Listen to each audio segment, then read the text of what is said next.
ਤਖਤ ਸ੍ਰੀ ਹਜ਼ੂਰ ਸਾਹਿਬ ਨੰਦੇੜ ਤੋਂ ਪਰਤੀ ਸਿੱਖ ਸੰਗਤ ਵਿੱਚ ਕਰੋਨਾ ਪੋਜ਼ਿਟਿਵ ਮਰੀਜ਼ਾਂ ਦੇ ਆਏ ਮਾਮਲਿਆਂ ਤੋਂ ਬਾਅਦ ਜਿਸ ਤਰੀਕੇ ਨਾਲ ਗੋਦੀ ਮੀਡੀਆ ਹੁਣ ਇਸ ਦੀ ਜ਼ਿੰਮੇਵਾਰੀ ਪੂਰੀ ਸਿੱਖ ਕੌਮ ਸਿਰ ਮੜਨ ਵਿੱਚ ਮਸ਼ਰੂਫ ਹੈ, ਉਸ ਨੂੰ ਲੈ ਕੇ ਅਦਾਕਾਰ ਦੀਪ ਸਿੱਧੂ ਨੇ ਵੱਡੇ ਸਵਾਲ ਚੁੱਕੇ ਹਨ। ਉਹਨਾਂ ਦਾ ਕਹਿਣਾ ਹੈ ਕਿ ਇਹ ਸਰਕਾਰਾਂ ਦੀ ਨਾਕਾਮੀ ਹੈ ਜੋ ਪੂਰੇ ਸਿੱਖ ਸਮਾਜ ਸਿਰ ਪਾਈ ਜਾਣ ਲੱਗੀ ਹੈ। ਇਹ ਸਾਰੇ ਸ਼ਰਧਾਲੂ ਨੰਦੇੜ ਵਿੱਚੋਂ ਤੁਰਨ ਸਮੇਂ ਪੂਰੀ ਤਰ੍ਹਾਂ ਤੰਦਰੁਸਤ ਸਨ, ਫਿਰ ਉਹ ਪੰਜਾਬ ਪਹੁੰਚਦਿਆਂ ਹੀ ਕਰੋਨਾ ਪੋਜ਼ਿਟਿਵ ਕਿਵੇਂ ਹੋ ਗਏ, ਇਹ ਜਵਾਬ ਸਰਕਾਰਾਂ ਤੋਂ ਲੈਣਾ ਬਣਦਾ ਹੈ। ਉਹਨਾਂ ਦਾ ਕਹਿਣਾ ਹੈ ਕਿ ਇਹ ਸਰਕਾਰਾਂ ਦੀ ਜ਼ਿੰਮੇਵਾਰੀ ਸੀ ਕਿ ਜਦੋਂ ਇਹ ਸ਼ਰਧਾਲੂ ਪੰਜਾਬ ਲਿਆਂਦੇ ਗਏ ਤਾਂ ਉਹਨਾਂ ਦੇ ਪਹਿਲਾਂ ਟੈਸਟ ਕਰਦੇ, ਫਿਰ ਉਹਨਾਂ ਨੂੰ ਇਕਾਂਤਵਾਸ ਕੇਂਦਰ ਵਿੱਚ ਰੱਖਿਆ ਜਾਂਦਾ, ਪਰ ਸਾਰੇ ਸ਼ਰਧਾਲੂ ਪਹਿਲਾਂ ਘਰਾਂ ਨੂੰ ਤੋਰ ਦਿੱਤੇ ਗਏ ਅਤੇ ਫਿਰ ਟੈਸਟ ਲਈ ਲਿਆਂਦੇ ਗਏ। ਇਸ ਵਿੱਚ ਸਰਕਾਰਾਂ ਦੀ ਨਾਕਾਮੀ ਤੇ ਪਰਦਾਪਾ ਮੀਡੀਆ ਇਸ ਨੂੰ ਬੇਵਜ੍ਹਾ ਧਾਰਮਿਕ ਰੰਗਤ ਦੇ ਰਿਹਾ ਹੈ। ਸਤਿ ਸ਼੍ਰੀ ਅਕਾਲ ਜੀ, ਮੈਂ ਆਸ ਕਰਦਾ ਤੁਸੀਂ ਸਾਰੇ ਠੀਕ ਹੋਵੋਗੇ ਐਂਡ ਮੈਂ ਇਸ ਕਰਕੇ ਲਾਈਵ ਹੋਇਆ।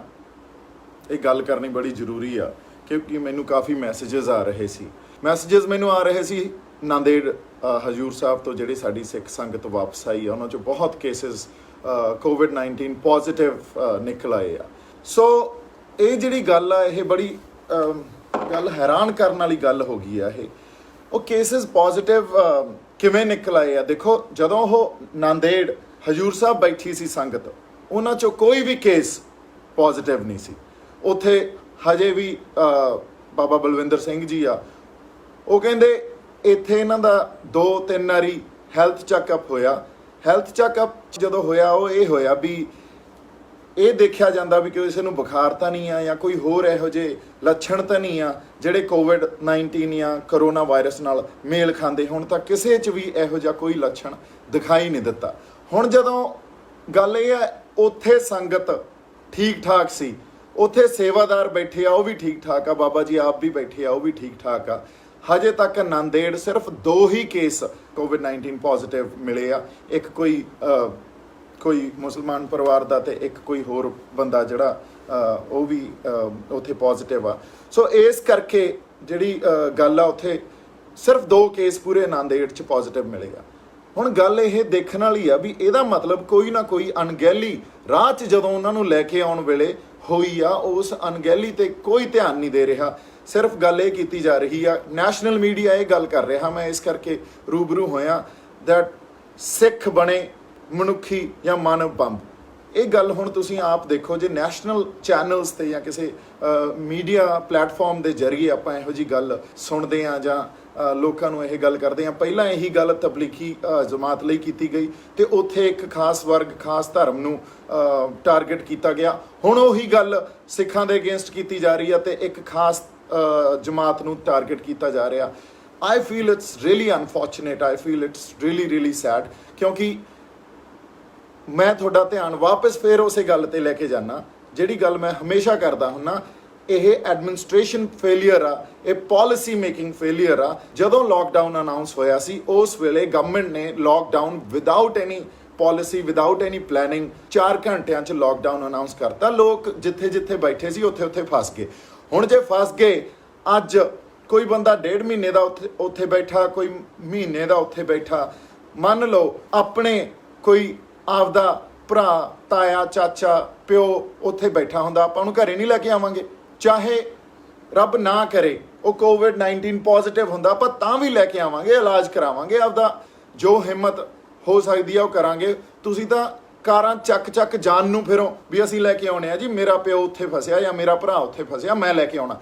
ਸੋ ਆਪਦੇ ਬੰਦਿਆਂ ਨੂੰ ਘਰੇ ਤਾਂ ਲੈ ਕੇ ਆਉਣਾ ਬਣਦਾ ਹੀ ਹੈ, ਆਪਦੇ ਬੰਦਿਆਂ ਨੂੰ ਘਰੇ ਲਿਆਈਦਾ ਹੀ ਹੁੰਦਾ। ਦੇਸ਼ 'ਚ, ਆਪਣੇ ਦੇਸ਼ 'ਚ ਵੀ ਜਾਂ ਹੋਰ ਬਾਹਰਲੇ ਦੇਸ਼ਾਂ 'ਚ ਵੀ ਜਿੱਥੇ ਜਿਹੜੀ ਕੰਟਰੀ ਦੇ ਸਿਟੀਜ਼ਨਸ ਬੈਠੇ ਹੋਏ ਸੀ, ਉਹਨਾਂ ਨੂੰ ਉੱਥੋਂ ਦੀਆਂ ਸਰਕਾਰਾਂ ਨੇ ਸਪੈਸ਼ਲ ਫਲਾਈਟਸ ਭੇਜ ਕੇ ਵਾਪਸ ਆਪਦੇ ਦੇਸ਼ ਬੁਲਾਇਆ।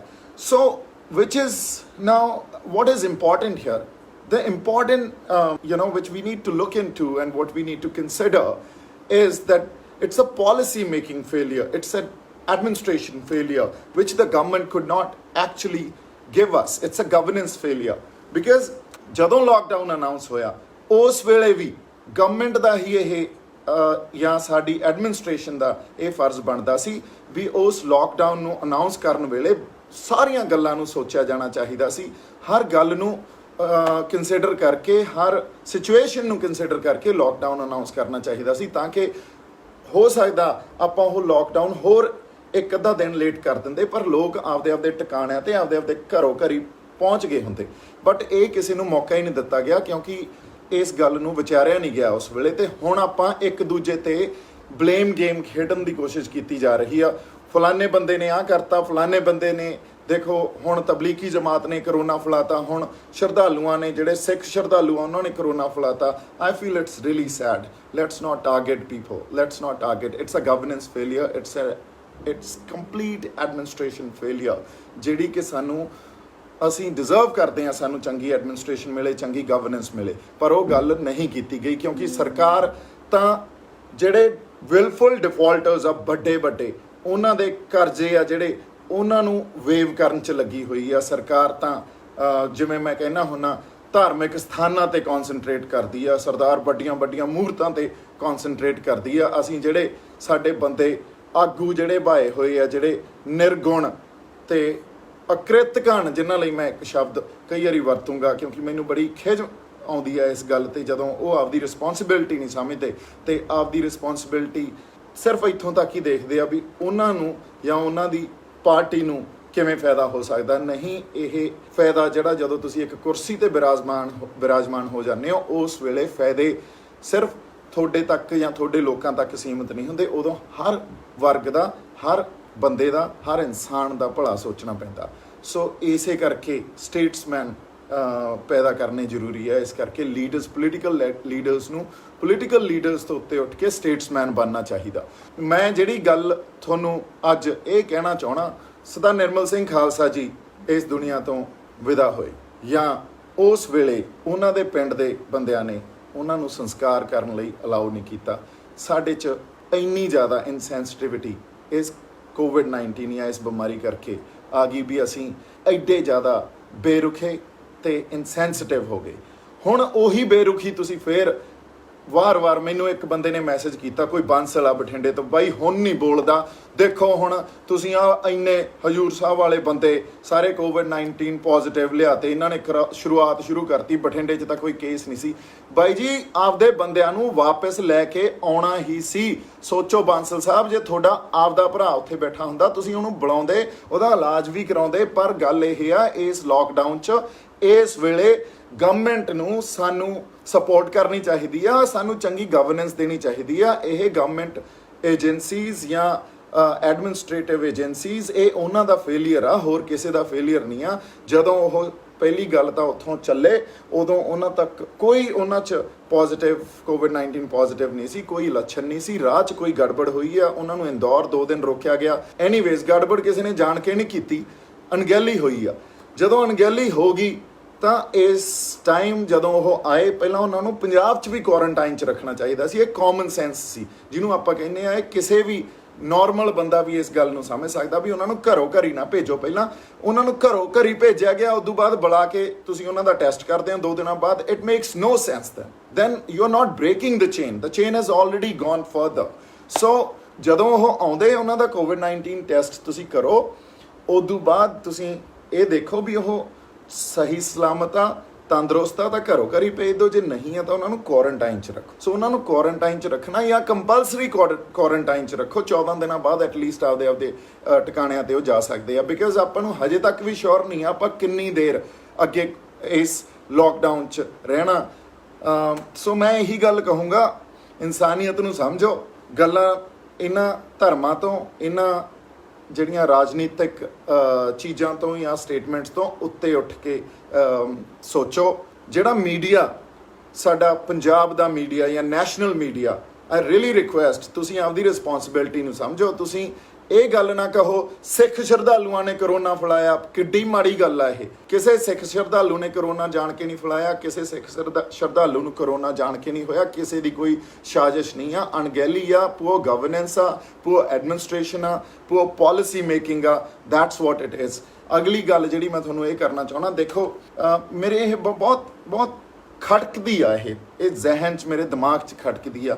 ਜਦੋਂ ਸਾਡੇ ਇੱਕ ਪਟਿਆਲੇ ਨਿਹੰਗ ਸਿੰਘ ਨੇ ਇੱਕ ਪੁਲਿਸ ਆਫਿਸਰ ਦਾ ਹੱਥ ਵੱਢਿਆ, ਉਹ ਹੀਟ ਆਫ ਦਾ ਮੂਮੈਂਟ 'ਚ ਗੱਲ ਹੋਈ, ਉਦੋਂ ਵੀ ਇਹੀ ਧਰਮ ਤੇ ਆ ਕੇ ਗੱਲ ਟਿਕਾਈ ਇਹਨਾਂ ਨੇ। ਉਦੋਂ ਵੀ ਮੈਂ ਇਹੀ ਗੱਲ ਕਹੀ ਸੀ, ਇਹ ਇੱਕ ਕਿਸੇ ਇਨਸਾਨ ਨੂੰ ਗੁੱਸਾ ਆਇਆ, ਉਹਨੇ ਕਿਸੇ ਆਪਦੇ ਐਕਸ਼ਨ ਦੇ ਲਈ ਉਹ ਗੁੱਸਾ ਉਹ ਤੋਂ ਆਪੇ ਤੋਂ ਬਾਹਰ ਹੋ ਗਿਆ ਤੇ ਉਹਨੇ ਇੱਕ ਫਲਾਨਾ ਕੰਮ ਕਰਤਾ।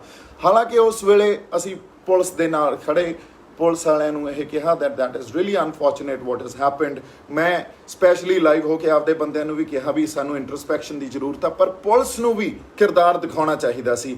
ਉਹਨਾਂ ਬੰਦਿਆਂ ਨੂੰ ਤੁਸੀਂ ਰਿਮਾਂਡ ਲੈ ਕੇ ਕੁੱਟ ਕੇ ਉਹਨਾਂ ਨੂੰ ਨੰਗੇ ਸਿਰੀ ਬੁਰਾ ਹਾਲ ਕਰਕੇ ਉਹਨਾਂ ਨੂੰ ਕੋਰਟ 'ਚ ਪੇਸ਼ ਕਰਦੇ ਹੋ, ਤੁਹਾਡਾ ਜਿਹੜਾ ਕੈਰੈਕਟਰ ਤੇ ਸਵਾਲ ਵੀ ਉੱਠਦੇ ਆ। ਸੋ ਸਾਨੂੰ ਜਿਹੜੇ ਕੈਮਰਿਆਂ ਦੇ ਸਾਹਮਣੇ ਗੱਲਾਂ ਆ ਜਾਂਦੀਆਂ ਉਹ ਤਾਂ ਦੇਖਦੀਆਂ, ਜਦੋਂ ਕੈਮਰਿਆਂ ਦੇ ਪਿੱਛੇ ਥਾਣਿਆਂ 'ਚ ਜਿਹੜੀਆਂ ਗੱਲਾਂ ਹੁੰਦੀਆਂ ਉਹਨਾਂ ਤੇ ਕੋਈ ਸਵਾਲ ਨਹੀਂ ਕਰਦਾ। ਸੋ ਗੜਬੜ ਹਰ ਕਿਤੇ ਹੀ ਪਈ ਆ, ਗੜਬੜ ਸਮਾਜ 'ਚ ਵੀ ਆ, ਗੜਬੜ ਮੇਰੇ ਖਿਆਲ 'ਚ ਸਾਡੇ ਐਡਮਿਨਿਸਟ੍ਰੇਸ਼ਨ ਯੂਨਿਟਸ 'ਚ ਵੀ ਆ। ਤਾਂ ਇਸੇ ਗੜਬੜ ਨੂੰ ਤਾਂ ਸੰਭਾਲਣਾ, ਇਸੇ ਕਰਕੇ ਐਜੂਕੇਸ਼ਨ ਜ਼ਰੂਰੀ ਆ, ਇਸੇ ਕਰਕੇ ਝੋਟੇ ਕੁੱਟ ਪੈਦਾ ਕਰਨੇ ਬੰਦ ਕਰੋ ਐਂਡ ਚੀਜ਼ਾਂ ਨੂੰ ਇੱਕ ਬਾਕਸ ਤੋਂ ਬਾਹਰ ਮੇਰੇ ਖਿਆਲ 'ਚ always think outside the box, consider the other side of both the aspects, consider both the aspects always and try to understand it critically।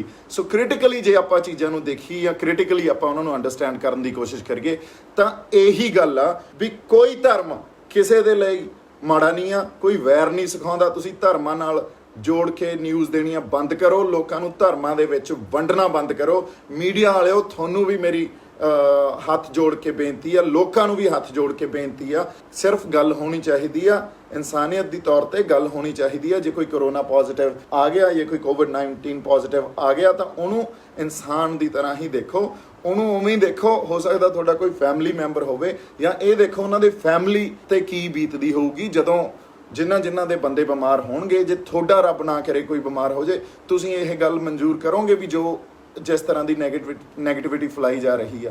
ਸੋ ਮੈਨੂੰ ਬੜੀ ਖੇਜ ਆਉਂਦੀ ਹੈ ਇਸ ਗੱਲ ਤੇ ਜਦੋਂ ਧਰਮ ਦੇ ਨਾਲ ਜੋੜ ਕੇ ਗੱਲਾਂ ਕੀਤੀਆਂ ਜਾਂਦੀਆਂ। ਇਹ ਕੋਈ ਗੱਲ ਨਹੀਂ ਹੁੰਦੀ, ਧਰਮ ਇਹ ਚੀਜ਼ਾਂ ਨਹੀਂ ਸਿਖਾਉਂਦੇ। ਸਿੱਖ ਲਓ, ਚੰਗੇ ਰਹੋਗੇ। ਬਾਕੀ ਰੱਬ ਰਾਖਾ। ਸਤਿ ਸ਼੍ਰੀ ਅਕਾਲ ਜੀ। ਬਿਊਰੋ ਰਿਪੋਰਟ ਸਿੱਖ ਨਿਊਜ਼ ਐਕਸਪ੍ਰੈਸ। ਜੇਕਰ ਤੁਹਾਨੂੰ ਸਾਡਾ ਇਹ ਉਪਰਾਲਾ ਚੰਗਾ ਲੱਗਾ ਹੈ ਤਾਂ ਇਸ ਨੂੰ ਲਾਈਕ ਕਰੋ, ਸ਼ੇਅਰ ਕਰੋ ਅਤੇ ਸਾਡੇ YouTube ਚੈਨਲ ਨੂੰ ਸਬਸਕ੍ਰਾਈਬ ਕਰੋ।